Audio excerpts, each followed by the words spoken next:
Hello everyone, कैसे हैं आप सब। आज सबसे पहले मैं आपको अपना इंट्रोडक्शन दूंगी कि मैं कौन हूँ। तो मेरा नाम आंचल है। मैं जमशेदपुर झारखंड की रहने वाली हूँ। मैंने पढ़ाई बीएससी जूलॉजी ऑनर से की है, diploma in medical lab technician की पढ़ाई की है, बैचलर इन लैब टेक्नीशियन किया है और साथ ही मैं एक डाइटिशियन और न्यूट्रिशन की पढ़ाई मेरी जस्ट कंप्लीट हुई है। तो इस बेसिस में यूट्यूब पे मैं वीडियो बनाती हूँ और मैं सिर्फ और सिर्फ मेरा वीडियो बनाने का पर्पस अवेयरनेस है मोस्ट ऑफली। तो लास्ट मैंने जो वीडियो बनाया था डॉक्टर जिंदल के बारे में मैंने वीडियो बनाया था, जिसमें मुझे बहुत अच्छे और बहुत बुरे कमेंट भी आए। कुछ लोगों ने, कुछ उनके सपोर्टर ने मुझे आके मेरे मेल पे, मेरे इंस्टाग्राम पे, फेसबुक के मैसेंजर पर आके मुझे बहुत सारे सवाल किए और मुझे ये भी कहा कि आप किसी को बदनाम करने की साजिश कर रही हैं। तो मैं एक बात बता दूं कि मुझे किसी को बदनाम करके कुछ भी नहीं मिलेगा, लेकिन पब्लिक को सच जानने का राइट है। और ये अगर मैं भी सोचूं कि मैं क्यों बोलूं इसके बारे में, तो ऐसा अगर हर जनता समझने लग गई, हर ऐसा ही सोचने लग गया, तब तो फिर पब्लिक कभी रूबरू से होगी ही नहीं, है ना। तो ये डॉक्टर जिंदल की कहानी नहीं है फ्रेंड्स, ये ऐसे हज़ारों डॉक्टर्स हैं जो मार्केट में बिजनेस करने के लिए बैठे हैं। और आपको समझना पड़ेगा कि आप कैसे पहचानेंगे कि कौन सा डॉक्टर करेक्ट है और कौन सा डॉक्टर आप फ्रॉड है।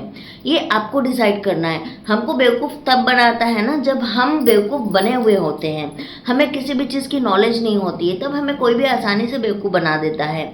और वैसे भी पहले कहा जाता था कि डॉक्टर भगवान का रूप होते हैं। इनफैक्ट ये सच है कि अगर कोई डॉक्टर ऑनेस्टी के साथ अपनी जॉब कर रहा है ना, तो वो भगवान से कम नहीं है, वो है, एक्चुअल में है। बट अब वो चीज़ रहा नहीं, क्योंकि सारे डॉक्टर्स जो हैं वो यही समझते हैं कि भैया हमने इतनी महंगी पढ़ाई की है, इतना पैसा लगा के हमने पढ़ाई करके हम आए हैं, तो हम तो अपने सारे पैसे पब्लिक से ही लेंगे, जो कि जेन्युइन है। लीजिए आप पैसे, वाजिब कमाइए, तो पब्लिक भी आपको पैसे देने के लिए आपके क्लिनिक पे, आपके नर्सिंग होम में, हॉस्पिटल्स में आती है। लेकिन अगर आप पब्लिक को बेवकूफ़ बनाओगे तो हर पब्लिक बेवकूफ़ बनने लायक नहीं होती है। कुछ पब्लिक जो होती है, मेरी जैसे जो लोग हैं, अवेयर हैं, उनको पता है सही क्या है गलत क्या है, उनको आप बेवकूफ़ नहीं बना सकते हैं। तो ये तो एक डॉक्टर जिंदल की बात आपने की। ऐसे बहुत सारे डॉक्टर्स हैं जो काफ़ी फेमस है और यूट्यूब पे अपना दुकान चला रहे हैं, और ऐसे भी बहुत सारे डॉक्टर हैं जो बहुत छोटे पैमाने पर काम कर रहे हैं लेकिन ऑनेस्टी के साथ काम कर रहे हैं। मैं यहाँ पे किसी भी डॉक्टर को रिकमेंडेड तो बिल्कुल भी नहीं करूँगी, क्योंकि जेन्युइनली मैं पर्सनली नहीं जानती हूँ, तो मैं आपको यहाँ पर नहीं बोलूँगी। लेकिन डॉक्टर जिंदल की रही बात, तो मैंने जब इनके ऊपर वीडियो बनाया तो मुझे 80% लोग जो है वो मेरे सपोर्ट में आके बोले, 20% जो लोग हैं वो मुझे ट्रोल किए। लेकिन मुझे ऐसा लगता है कि वो 20% लोग शायद डॉक्टर जिंदल के ही लोग हों, ऐसा मुझे लगता है। क्योंकि इतने सपोर्ट में बोलना ये मुझे समझ में नहीं आ रहा है। जिससे भी मैं पूछ रही हूँ वो बोल रहे कि मुझे 7 लाख लगा, 8 लाख लगा, 9 लाख लगा, 10 लाख तक लग गया। तो इतनी पब्लिक झूठ नहीं बोल सकती है। अब आईवीएफ करवाने किसी भी डॉक्टर के पास जाए, या आईयूआई के लिए जाए, या किसी गायनोकोलॉजिस्ट के पास जाए, तो पहली चीज़ है कि आपको ये समझना है कि आपको डॉक्टर का चयन कैसे करना है। जब आप किसी डॉक्टर के पास जाते हैं तो आपको वहाँ और भी पेशेंट बैठे हुए मिलते हैं, ऐसा नहीं है कि कोई नहीं रहता है, आपको और भी लोग मिलते हैं। आप उनसे बातचीत कीजिए, उनसे उनका रिव्यू पूछिए। गूगल पे भी उस डॉक्टर के रिव्यूज़ अवेलेबल होते हैं, आप उनका रिव्यू को पढ़िए कि वो डॉक्टर कैसा है, उसका बिहेवियर कैसा है। और एक पेशेंट की तकलीफ़ क्या होती है पता है आपको, कि उसके पास बोलने के लिए बहुत कुछ होता है, क्योंकि उसको नॉलेज नहीं होती है। वो जानना चाहता है कि आखिर ऐसा उसके साथ हो क्या रहा है जिसकी वजह से उसकी प्रेगनेंसी हो नहीं रही है। और डॉक्टर अगर आपके साथ बात नहीं करती है, डॉक्टर आपके साथ अगर कंफर्टेबल होकर आपको हर चीज़ बताती नहीं है, तो फिर मुझे लगता है कि फिर हम जानेंगे कैसे कि हमको समस्या चल क्या रही है। अगर एक सिंपल से, अगर आपको पीसीओडी भी है, तो बहुत सारे लोग पीसीओडी का ट्रीटमेंट ले रहे हैं, लेकिन पीसीओडी होता क्या है, पीसीओडी होने से प्रॉब्लम्स क्या होती है, पीसीओडी का सॉल्यूशन क्या है, नहीं पता है, क्योंकि गायनोकोलॉजिस्ट नहीं बताती है। बस आप जाते हो, वो टेस्ट लिखती है, आप टेस्ट करवाते हो, फिर मेडिसिन मिलती है, फिर टेस्ट करवाते हो, फिर मेडिसिन मिलती है। ये दर बदर प्रोसेस आपका चलते रह जाता है, लेकिन इसका सॉल्यूशन कुछ भी नहीं होता। और एंड ऑफ द डे एक पेशेंट क्या काम करता है कि वो डॉक्टर्स चेंज करते रह जाता है, एक डॉक्टर से दूसरे डॉक्टर, दूसरे से तीसरे डॉक्टर। तो ये चीज़ें हर पेशेंट के साथ होती है। मैं भी हूँ, मेरे साथ भी ये चीज़ें हुई है। जब मैं 6 डॉक्टर बदल ली, लास्ट में मैंने आज के टाइम पे एक मेडिकल फील्ड से होने के बावजूद मैंने डॉक्टर से ट्रीटमेंट लेना बंद कर दिया, क्योंकि मुझे एक ही चीज़ समझ में आया कि मैं सिर्फ पैसे खर्च कर रही हूँ लेकिन मुझे रेजोल्यूशन नहीं मिल रहा है। और आज के टाइम पे मैं डाइट, न्यूट्रिशन, योगा, एक्सरसाइज, इसके बेस में मैं अपना ट्रीटमेंट कर रही हूँ। मैंने अपना फाइब्रॉइड अपने से ठीक किया, क्योंकि मुझे किसी भी डॉक्टर ने मुझे ट्रीटमेंट नहीं दिया, और जब भी मैं जाती थी मुझे अलग बीमारियां बताई जाती थी, है ना, जबकि वो बीमारी मैं रिलेट नहीं करती थी कि मुझे ये बीमारियां हैं एक्चुअल में। और बहुत लोग बोलते हैं आयुर्वेद ट्रीटमेंट अच्छा होता है, मैं मानती हूँ आयुर्वेद अच्छा होता है, होने के लिए तो होम्योपैथ भी अच्छा होता है, लेकिन वो जो ट्रीटमेंट दे रहा है जो डॉक्टर, उसका अच्छा होना बहुत ज़्यादा ज़रूरी है। अगर डॉक्टर का बिहेवियर अच्छा नहीं, डॉक्टर आपसे बात अच्छे से नहीं करती है, उनका अपना एक अलग एटीट्यूड रहेगा, तो फिर हम उनसे कंफर्टेबली बात कैसे करेंगे, हम उनसे पूछेंगे कैसे, क्योंकि हमको पता नहीं है, हम नहीं जानते भैया हमको हमारे साथ चल क्या रहा है। लेकिन समस्या तो है, तभी हम आपके पास आए हैं, और बाकायदा हम आए हैं, आपके टाइम का हम आपको पे आउट कर रहे हैं। पहली चीज़ है। दूसरी चीज़ है कि देखिए, जब आप आईवीएफ के लिए जाते हैं ना, तो सबसे पहले आप जिस भी शहर में रहते हैं, आप जहाँ जहाँ आईवीएफ होता है उसके बारे में जाके पता करिए। घर बैठे बैठे नहीं, रिव्यू वगैरह गूगल पर देख लीजिए, थोड़ा बहुत आईवीएफ का नॉलेज आप यूट्यूब पे ले लीजिए, आईवीएफ फेलियर की स्टोरीज को पढ़िए कि आईवीएफ फेल किस किस कारण से हो जाता है, उसके ऊपर वर्क करिए। और उसके बाद में जहाँ जहाँ आईवीएफ होता है आप वहाँ वहाँ खुद से जाके विजिट कीजिए। जाके विजिट करने के बाद में वहाँ जो पेशेंट रहते हैं उनसे पूछिए कि भैया यहाँ आईवीएफ का क्या रेशियो है, क्योंकि WHO के द्वारा अभी तक आईवीएफ में 25% लोगों को ही सक्सेस रेट हुई है, 75% फेलियर ही हुआ है। तो आप वहाँ पर जाके पता कीजिए। जब आप डॉक्टर से मिलते हैं तो डॉक्टर से क्लियरली बात कीजिए कि भैया मेरे को खर्चा कितना लगेगा, कितना खर्च लगेगा, इंजेक्शन का, मेडिसिन का, आईवीएफ का प्रोसेस का, हर चीज़ का आप उनसे पूछिए, एकदम एक एक लाइन पूछिए कि नहीं सर मेरे को जानना है क्योंकि मेरा बजट नहीं है। अपने आप को वहाँ शो ऑफ बिल्कुल मत करिए कि आपके पास पैसे बहुत ज़्यादा हैं। अगर आप ये शो ऑफ कर देते हो ना तो फिर आप लूटने वाले हो और आपको कोई नहीं बचा सकता है ना। ये हमसे मिस्टेक होती है, ये चीज़ वहाँ पर मत करिए। आप उनसे क्लियरली हर चीज़ के बारे में बात कीजिए कि देखिए सर मैं एंड टाइम पे मैं पैसे नहीं दे पाऊँगी, मेरा ये बजट है, मेरा ये चीज़ है, वो चीज़ पूछिए। उसके बाद आप एक जगह नहीं, कम से कम ऐसे ही 4-5 जगह आप विजिट कीजिए। अगर आपके सिटी में नहीं होता है तो दूसरे सिटी जो आपके आसपास की सिटी है वहाँ जाके पता करिए, और उसके बाद डिसाइड कीजिए कि भैया मेरे को आईवीएफ कहाँ से करवाना है, कहाँ मेरे को कॉस्टिंग कम पड़ रही है, कहाँ पे मेरे को डॉक्टर का रिव्यू अच्छा पड़ रहा है, कहाँ पर सक्सेस रेट ज़्यादा मिली। क्योंकि सारे आईवीएफ सेंटर्स में होता गया है ना कि अगर 1-2 सक्सेस आ जाता है तो उसी को ये प्रमोट करते हैं, एडवर्टाइजमेंट चलाते हैं, जिसके थ्रू उनको बहुत सारे पेशेंट मिलते हैं। उसी के पोस्टर्स आपको पूरे हॉस्पिटल, नर्सिंग होम्स में मिल जाती है। तो आप इन चीज़ों पे मत आइएगा, आप ये देखिएगा भैया मेरे को क्या सॉल्यूशन मिलने वाला है, मेरे को इससे क्या बेनिफिट होने वाला है, तो इस हिसाब से आप कॉस्ट कंट्रोलिंग भी करेंगे। तीसरी जो मोस्ट इम्पॉर्टेंट चीज़ है, अगर आप आईवीएफ के लिए जा रहे हैं तो ऑब्वियस सी बात है कि आप डायरेक्ट तो आईवीएफ के लिए नहीं जा रहे हैं, इससे पहले आपने ट्रीटमेंट करवाया होगा। ट्रीटमेंट में आपको पता चला होगा कि भैया मेरे को अंडे नहीं बनते हैं, या मेरे एग क्वालिटी ख़राब है, या मेरा AMH का प्रॉब्लम है, फैलोपियन ट्यूब ब्लॉकेज का प्रॉब्लम है, एडिनोमायोसिस है, एंडोमेट्रोसिस है, जो भी समस्या है उसको आप घर में योगा, डाइट वगैरह लेना स्टार्ट कर दीजिए 6 महीने पहले से।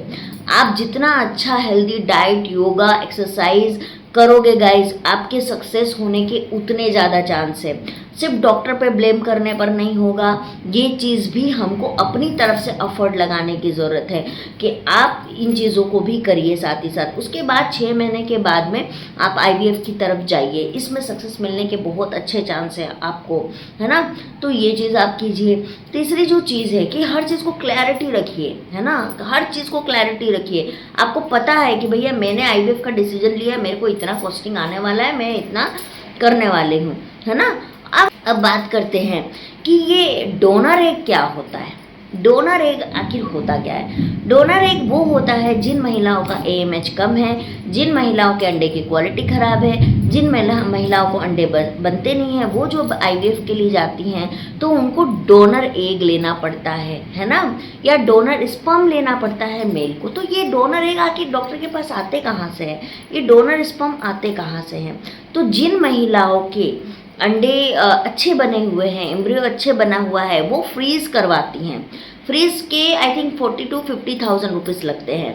तो फ्रीज करवा देती हैं कि ताकि उनका अगर पहला आईवीएफ फेल हुआ तो सेकंड टाइम उनको पूरा प्रोसेस नहीं करके सिर्फ और सिर्फ एम्ब्रियो इम्प्लांट करने का ही प्रोसेस होता है ना। तो अब जिनको सक्सेस पहली बार में मिल गया, दूसरी बार में मिल गया, तो वो एग्स बचे हुए होते हैं और इस एग्स को आपको डोनर एग बोल के आपको दिया जाता है।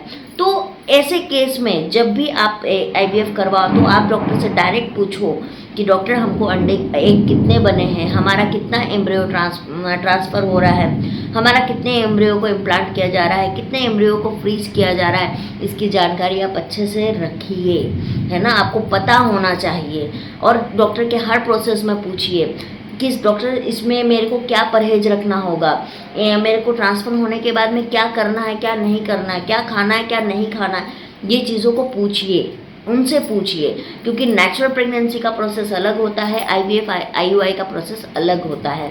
तो उनसे हर चीज़ को पूछ के कीजिए आप, ताकि आपकी तरफ से गलती ना हो। अगर इसके बाद भी फेलियर होता है तो आप डॉक्टर से पूछ पाएंगे कि डॉक्टर आखिर मेरे को फेलियर क्यों हुआ।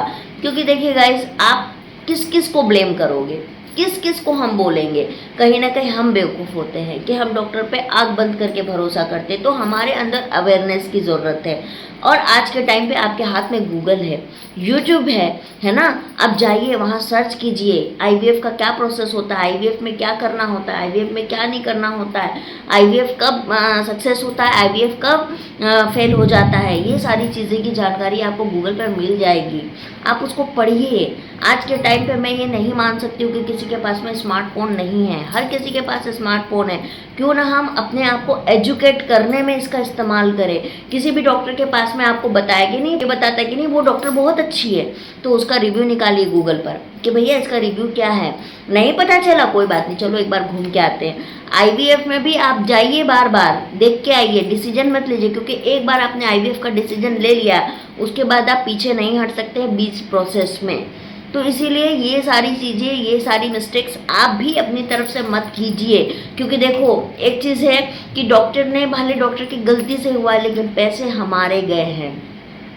और 4 लाख, 5 लाख, 7 लाख, देखो मिडिल क्लास फैमिली के लिए ये कोई छोटी अमाउंट नहीं है। एक बार मुझे किसी सब्सक्राइबर ने कहा था कि आप आईवीएफ के लिए ऐसा बोलती हैं, नीता अंबानी की जो डॉटर हैं उन्होंने भी तो आईवीएफ करवाया, सक्सेस हुआ। भैया वो लोग एक बार आईवीएफ के 5 करोड़ 5 अरब रुपया भी फेंक सकते हैं, पर हम मिडिल क्लास नहीं फेंक सकते। हमारे पास इतना पैसा नहीं है।